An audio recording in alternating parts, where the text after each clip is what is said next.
অত্যন্ত গুরুত্বপূর্ণ এই সভাটির যিনি আয়োজন করেছেন তাদেরকে ধন্যবাদ এবং উপস্থিত সবাইকে শুভেচ্ছা। আসসালামু আলাইকুম।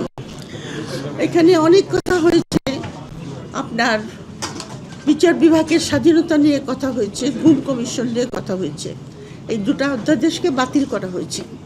এই দুটা কিন্তু আপনার ইন্টার রিলেটেড, কাছাকাছি। তো আইনমন্ত্রী আমাদের সংসদ সদস্য হাসনাত আবদুল্লাহকে হবস লক এবং রুশো পড়তে পড়েছে, কিন্তু মন্টেস্কিউ পড়তে পারে নাই।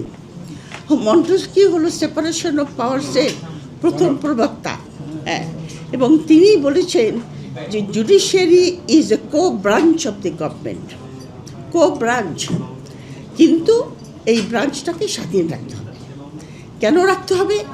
যে তোমরা যদি সাংবিধানিক শাসন চাও, সাংবিধানিক শাসন চাইতে হলে তোমাদের জুডিশিয়ারিকে স্বাধীন রাখতে হবে, এবং এই কারণের জন্যই জুডিশিয়ারিকে স্বাধীন রাখতে হবে একটা কারণে।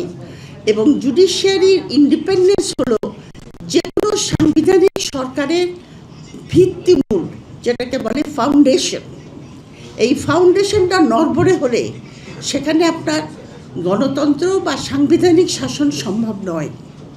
কারণ সাংবিধানিক এবং গণতান্ত্রিক শাসন মানেই হলো আপনার যে রিপাবলিক। আমরা তো Bangladesh is not a republic, কিন্তু রিপাবলিকের যারা নাগরিক তাদের fundamental rights, rule of law, অনেক কিছু আপনার দরকার হবে, সেগুলি আপনার সম্ভব হবে না। সবচেয়ে বড় কথা হলো যে ইন্ডিপেন্ডেন্স অফ জুডিশিয়ারির দরকার হয় এই কারণে যে এটা কিন্তু সংবিধানের গার্জিয়ান, সংবিধানের মুরব্বী মানে যে কোনো দেশের একটা সাংবিধানিকভাবে দেশটা পরিচালিত হচ্ছে কি না, আইন প্রণয়ন সেভাবে হচ্ছে কি না, সেটা জুডিশিয়ারি দেখে। এবং জুডিশিয়ারি সেটাকে আপনার সেরকম কোনো লাইন পাস করলে যেটা নিপীড়নমূলক, মানে সংবিধানকে ভায়োলেট করছে, অথবা এমন কোনো আইন যেটা সংবিধানের সঙ্গে সাংঘর্ষিক, সেগুলিকে তারা বাতিল করে দেয়। এটা হলো জুডিশিয়ারির একটা বিরাট ভূমিকা যদি আমরা সাংবিধানিক সরকার চাই। যে কারণে পৃথিবীতে যে কোনো দেশে যেখানে সাংবিধানিক সরকার প্রতিষ্ঠিত হয়েছে, সেখানে ইন্ডিপেন্ডেন্স অফ জুডিশিয়ারি বা জুডিশিয়ারির স্বাধীনতা করার জন্য তারা অত্যন্ত যত্ন সহকারে এবং মেটিকুলাসলি তারা পদক্ষেপ নিয়েছে। যেরকম আপনার নেপাল একটা, এবং এইটার ফাউন্ডেশন কিন্তু আপনার কনস্টিটিউশনেই দেওয়া থাকে। নেপাল নতুন একটা আপনার সংবিধানের এই 2015 সাল থেকে শুরু করেছে। সেখানে তারা কিন্তু সংবিধানে লিখে দিয়েছে যে জাজদের অ্যাপয়েন্টমেন্ট কী করে হবে, রিমুভাল কী করে হবে, তাদের স্যালারি এবং তাদের অন্য প্রোটেকশন কিভাবে আসবে, এবং তাদের আন্ডারে যে সমস্ত কোর্ট থাকবে, মানে লোয়ার কোর্ট, সেগুলির জুরিসডিকশন স্বাধীন থাকবে। যেটাকে আমরা বলি সাংবিধানিক ফাউন্ডেশন দিতে হয়। এই ফাউন্ডেশনটা দেওয়ার জন্যে আমরা এত চেষ্টা করছি বহুদিন ধরে, এবং এটা বলা শুরু করেছি আমরা কবে থেকে, বলতে আমার মাথার চুল সব সাদা হয়ে গেছে, কিন্তু কেউ কোনো কথা শুনছে না, বুঝছেন? এটাই হলো বড় দুঃখের বিষয়। এখন তো এই সমস্ত সভায় আসতে আমার কাছে খুবই ক্লান্ত লাগে। আমি মনে করি এই কথাগুলি কতবার বলা হয়েছে, তো আমাদের দেশে কেন এরকম হয় এইটা একটু খুঁজে বার করার দরকার। আর একটা বড় জিনিস যেটা এক্সিকিউটিভ করে, মানে জুডিশিয়ারি স্বাধীনভাবে করে, তারা concentration of power in the hand of the executive দেয় না। এই যে একজন কেন বললেন না, যে আপনি তো বললেন যে সালাউদ্দিন সাহেব বলেছে, আরে সরকার তো চালাও নাই, সরকার চালাতে হলে সরকারকে শক্তিশালী কথাও করতে হয়।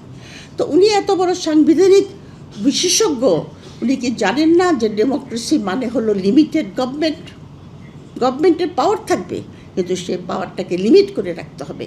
কারণ গভর্নমেন্ট ক্যান বিকাম, যেটা শেখ হাসিনা হয়েছিল এবং বিএনপি সেই পথে যাত্রা করেছে, যে আপনি রিপ্রেশন, স্টেট টেরর, এসবের দ্বারা আপনি শাসন করবেন। সেটা তো কোনো গণতান্ত্রিক শাসন নয়, এবং সেই জাতীয় সমাজ বা রাষ্ট্র ব্যবস্থা আমরা কোনো দিনই চাই নাই। কিন্তু প্রথম থেকে আমরা হোঁচট খেয়েছি। আমাদের জুডিশিয়ারিকে স্বাধীন করার জন্য প্রথম আপনার 72 কনস্টিটিউশনে যে ফাউন্ডেশন ছিল, সেটা কিন্তু স্বাধীনতা দেওয়ার কথা ছিল, কিন্তু 4th অ্যামেন্ডমেন্টে ওটা সম্পূর্ণ কেড়ে নেওয়া হয়। তারপর থেকে হোঁচট খেয়ে চলছে। এবং শ্রীলঙ্কায় দেখা গেছে আপনার এই এই স্বাধীনতাটা আনার জন্য তাদের সিরিজ অফ অ্যামেন্ডমেন্ট আনতে হয়েছে, কারণ এক্সিকিউটিভ কিন্তু সবসময়ই চেষ্টা করে জুডিশিয়ারিকে কন্ট্রোল করতে। এটা একটা তাদের মধ্যে কনস্ট্যান্ট একটা টেনশন চলে, একটা কনফ্লিক্ট চলে।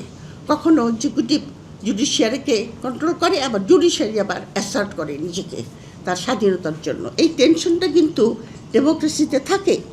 কে জিতবে, কে ঠিকভাবে চলবে। ইন্ডিয়া এটা একটা প্রকৃষ্ট এক্সাম্পল। ইন্ডিয়াতে কিন্তু আপনার সাউথ এশিয়াতে যতগুলি দেশ আছে সেই দেশগুলির মধ্যে ইন্ডিয়াতেই সবচেয়ে আপনার একটা স্টেবল মোর অর লেস একটা ইন্ডিপেন্ডেন্ট জুডিশিয়ারি আছে। এবং এখানের কারণটা ঘটেছে যে ইন্ডিয়াতে আপনার ফাউন্ডেশনটা সংবিধানে দেওয়া হয়েছে, এবং সেখানে জাজদের প্রোটেকশনগুলিকে আপনার সংবিধান যে বলেছে যে জনগণের টাকা দিয়ে সচিবালয়ের বেতন দেবে না, সে সংবিধানের কিছুই জানে না। এটা এক্সিকিউটিভের দায়িত্ব যে আপনি ওই ব্রাঞ্চটাকে স্বাধীন করবেন, কারণ আপনি চান যে আপনার দেশ ডেমোক্রেটিক নর্মে চলুক। সেটা সে এক্সিকিউটিভ করতে না পারে, সেই executive is not a democratic executive at all. তো এখন ইন্ডিয়াতে আপনার কোর্ট ওটা অ্যাসার্ট করে, এবং এখানে আপনার কোর্ট এবং এক্সিকিউটিভ মিসেস ইন্দিরা গান্ধী যখন এমার্জেন্সি ডিক্লেয়ার করেছিলেন তখন কিন্তু উনি চেষ্টা করেছিলেন জুডিশিয়ারিকে কন্ট্রোল করার জন্য, কিন্তু জুডিশিয়ারি অ্যাসার্ট করেছে। জুডিশিয়ারি অ্যাসার্ট করে বলে দিয়েছিল যে ইন্দিরা গান্ধীর ইলেকশন ওয়াজ ইলিগাল। উনি ঠিকমতো, যে কারণে ওনার প্রাইম মিনিস্টারগিরি চলে গেল এবং উনি আপনার কী বলে ওটাকে ইলেকশন দিতে বাধ্য হলেন। সুতরাং একটা দেশের মধ্যে আপনার কতগুলি প্রতিষ্ঠান গড়তে হলে আপনার অনেক কাঠখড় পোড়াতে হয়। সেখানে যে শুধু আপনার যারা রাজনীতিবিদ তাদের আপনার ঐকান্তিক ইচ্ছার দরকার হয় তাও না, সেটার সঙ্গে আপনার বাংলাদেশের ইন্টালেকচুয়াল, বাংলাদেশের অ্যাকাডেমিশিয়ান, বাংলাদেশের সিভিল সোসাইটি, বাংলাদেশের মিলিটারি, ব্যুরোক্রেসি সবার একযোগে কাজ করতে হয়। আমরা সেই কাজটা করি নাই। সেইভাবে না করার দরুন আমরা আজকে এইখানে এসে দাঁড়িয়েছি। সুতরাং আরেকটা কথা বলে আমি শেষ করব, সেটা হলো যে এই ওটা কি গণভোট অধ্যাদেশ বাতিল করার ব্যাপারেও সালাউদ্দিন সাহেব অনেক আপনার সংবিধানের দেখিয়েছেন। Supremacy of the parliament, parliament সব কিছু করবে, পার্লামেন্টের অসীম ক্ষমতা। এখন সুপ্রিমেসি অব দি পার্লামেন্টের ডক্ট্রিনটা এসেছে আপনার ইউকে থেকে, কারণ ইউকেতে তো কোনো সংবিধান নাই। ইউকেতে কিন্তু পার্লামেন্টই সংবিধান রচনা করেছে, কারণ বিভিন্ন ধরনের স্ট্যাটু, নর্মস, কনভেনশন দিয়ে ওদের কোনো রিটেন সভারেন একটা কথাই আছে যে English parliament can do anything excepting making a man a woman. তো এখন অবশ্য সেটাও সায়েন্সের দ্বারা হয়। তো যাই হোক, কিন্তু ওইটা কথা ছিল আর কি, সুপ্রিমেসি অব দি পার্লামেন্ট। কিন্তু দেখেন জনমতকে সেই পার্লামেন্টও কতখানি আপনার, কারণ ওখানে কোনো গণভোটের যে ভার্ডিক্ট সেটা কিন্তু লিগালি বাইন্ডিং না অন দি পার্লামেন্ট ইউকেতে। কিন্তু যখন ব্রেক্সিটের গণভোট হয়েছিল তখন যারা ছাড়তে চেয়েছিল ব্যক্তি, তার মধ্যে 3% ভোটের দ্বারা জিতেছিল, কিন্তু পার্লামেন্ট কিন্তু সেই ভার্ডিক্টটাকে অনার করেছে। কারণ আপনি যখন যেখানে সুপ্রিমেসি অব দি পার্লামেন্ট থাকে, এটা ক্লাস লেকচারের মতো হয়ে যাচ্ছে, আমি সরি, তো যেখানে থাকে সেখানে কনস্টিটিউয়েন্ট পাওয়ার যেটা আপনার জনগণ, সেটা ডরমেন্ট থাকে। কিন্তু ওই জনগণ কিন্তু জেগে উঠে মাঝে মাঝে তার মতামত দেয়, এবং যদিও এটা নট লিগালি বাইন্ডিং, পার্লামেন্ট সেটা মেনে নেয়। তো সালাউদ্দিন সাহেব কেন এই কথা বলছে? আর বিশেষত বাংলাদেশের পার্লামেন্ট, বাংলাদেশে কিন্তু সুপ্রিমেসি অব দি পার্লামেন্ট নাই, বাংলাদেশ হলো সুপ্রিমেসি অব দি কনস্টিটিউশন। ওটা একটা ডিফারেন্ট কনস্টিটিউশনাল থিওরি। যে উনি একজন বলেছিল যেখানে সংবিধানে গণভোট নাই, কিসের গণভোট? সুতরাং এটা কনস্টিটিউশনাল থিওরি। কিন্তু এখানকার যে পার্লামেন্ট আমাদের হয়েছে, এই পার্লামেন্টে কি রেগুলারভাবে এসেছে? যে একটা প্রসেসের ভিতরে বহুদিন ধরে একটার পর একটা পার্লামেন্ট, একটা এস্টাবলিশ ইনস্টিটিউশন, এটা একটা গণ অভ্যুত্থানের মাধ্যমে একটা পার্লামেন্ট এসেছে। সেই পার্লামেন্টের এত দাপট কিসের? আর কনস্টিটিউশনাল থিওরির ব্যাপারেও আপনি জনগণের মূল্যকে যদি আপনি না দেন, তাহলে সেই দেশের ডিস্টেবিলিটি যেটা অলরেডি শুরু হয়েছে, রাস্তাঘাটে এখন যে মিছিল প্রসেশন, আপনি চিন্তা করেন আমরা যে কত একটা হতভাগ্য জাতি। আজকে ইরানে আপনার আমেরিকা ইসরায়েলের আক্রমণের ফলে, ইরানের যুদ্ধের ফলে সমস্ত বিশ্বে আপনার অর্থনৈতিক স্থবিরতা দেখা দিয়েছে। এমনকি উন্নত দেশগুলিতেও কনস্ট্যান্টলি আমাদের কথাবার্তা হয়, সেখানে তারা সবাই ভীত যে কোন দিকে চলে যাচ্ছে, কারণ একটা নতুন বিশ্ব ব্যবস্থার জন্ম নিচ্ছে এই যুদ্ধের পরে। আর আমরা এখন পর্যন্ত ডিবেট করছি যে জুলাই সনদকে আমরা অ্যাকসেপ্ট করব কি করব না, সংবিধানকে আমরা মাথায় তুলে রাখবো। সংবিধান তো মানুষের জন্য। এখন কথা হলো যে এই যে ডক্টর সালাউদ্দিন সাহেব, উনি যে এত বড় সাংবিধানিক এক্সপার্ট হয়ে আসলেন, তো উনি এই সমস্ত থিওরি কোথা থেকে পেয়েছেন? ওনাকে তো সেই প্রশ্নের উত্তর জবাব দিতে হবে ওনাকে। উনি কেন, আর একটা প্রশ্ন আমার কাছে সালাউদ্দিন সাহেবের কাছে, যে উনি কি এগুলি ডেলিবারেটলি করছেন আমাদের দেশে একটা গণ্ডগোল তৈরি করার জন্য? বুঝে শুনে করছেন? ডেলিবারেটলি করছেন? কেন করছেন? এই রহস্য আমাদের বের করতে হবে। কারা এর পিছনে আছে তাকে এইভাবে মোটিভেট করার জন্য? কারা পিছনে আছে? কারা বিএনপিকে আপনার ম্যানেজ করে ইলেকশন করে 2/3 মেজরিটি দিল উগ্রবাদী থামানের নাম করে? একটা ভালো ইলেকশন হতো, তাতে কি জামাত ক্ষমতায় যেত? ক্ষমতা তো যেত না। তা আমরা তো ইলেকশন পাই নাই, সেরকম একটা ভালো ইলেকশন হতো। এটাকে ম্যানিপুলেট করার কি দরকার পড়লো? আমাদের মধ্যে অনেক সাবভার্সিভ অ্যাক্টিভিটিস আছে, যার কারণে আমরা এখানে দাঁড়িয়েছি আজকে এসে। সুতরাং, আর দ্বিতীয়ত গুম খুনের ব্যাপারে, আপনি যে দেশে আপনার স্টেট টেরার, কারণ গুম হলো সবচেয়ে, একজন বললেন না যে আমার স্বামী ফিরবে কি না আমি জানি না, এটা একটা খুব ভয়াবহ অবস্থা। এটার মতো জঘন্য টাইপের হিউম্যান রাইটস আর পৃথিবীতে নাই। গুম হলো সেরকম। এবং গুমের সবচেয়ে বড় বিচার করেছে আর্জেন্টিনা।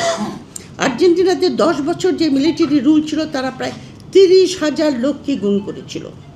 কিন্তু স্টেজ বাই স্টেজ আপনার আর্জেন্টিনা সেই সমস্ত মিলিটারি অফিসার, এমনকি জুনিয়র মিলিটারি অফিসারদেরকে পর্যন্ত ট্রায়াল দিয়েছে। 1986 সালে শুরু করেছে, 2003 সালে শেষ করেছে। এরকম বিচার আপনার চিলিতে হয়েছে, সাউথ আফ্রিকাতে হয়েছে। আমাদের এখানে বিচার হবে কিনা আমি জানি না। যেরকম আলামত দেখছি তাতে মনে হয় না বিচার হবে। দ্বিতীয় কথা হলো যে আপনি যেটা বলছেন যে গুম আপনি বাতিল করবেন, যে স্বীকার করে নিচ্ছেন যে আমাদের সংবেদনশীল আইন শৃঙ্খলা বাহিনী এই গুমের সঙ্গে জড়িত থাকবে, কাজে আমরা গুম প্রতিকার করতে দেব না। ও মা, তাদেরকে লাইসেন্স দিয়ে দিচ্ছে যে তোমরা গুম করো, তোমাদেরকে আমরা আশ্রয়, আমরা জাতীয় নিরাপত্তার জন্য তারা গুম করছে। তো শেখ হাসিনাও বলবে আমিও জাতীয় নিরাপত্তার জন্যই গুম করেছিলাম কয়েক হাজার লোককে, তার বেশিরভাগই তো বিএনপি। তো বিএনপি তৃণমূলের লোকগুলিকে গাধা নাকি? ওরা কি বোঝে না যদি লিডাররা কি করছে? যারা রাস্তায় ধান খেতে ঘুমিয়েছে আর জেলের মধ্যে মার খেয়েছে আর গুম খেয়েছে, তারা চুপ করে সব পার্লামেন্টে গিয়ে বসে আছে। এই যে মায়ের ডাকের মেয়েটা তুলি, সে কী করে বসে আছে? তার ভাইকে গুম করেন, তার মা এখন পর্যন্ত কান্না করে বেটাচ্ছে। মহিলাটা একটা উত্তর দিল না কথা। এই যদি আমাদের চরিত্র হয়, তাহলে আমরা কোথা থেকে কোথায় যাব? আপনার গুম এবং এই ওটা কি বিচার বিভাগের স্বাধীনতা, এই দুটার উপরে কোনো ছাড় দেওয়া যাবে না। তবে আমি বলতে চাই যে আমাদের কী করণীয় কিন্তু খুব কঠিন। কারণ আইনগতভাবে দেশে একটা সরকার আছে, এখন যখন তখন তার অভ্যুত্থান করা যায় না। আর আপনার অভ্যুত্থান করা মানে একটা অস্থিতিশীল করা। যখন ইরানের যুদ্ধ চলছে, একজন আমাকে ফোন করে বলল, কেন আপনার ইকবাল কি যেন নাম, বিদ্যুৎ মন্ত্রী ইকবাল মাহমুদ, হ্যাঁ উনি বললেন ইকবাল মাহমুদ টুকু, হ্যাঁ উনি বললেন না আপনারা হেরিকেন আর মোমবাতি কেনেন, হেরিকেন আর মোমবাতি কিনতে বলছে। আবার এদিকে শামাবাদের পার্লামেন্টে দাঁড়িয়ে বলছে যে আমাদের জ্বালানির কোনো অভাব নাই, আর সবাইকে টেবিলে হাততালি।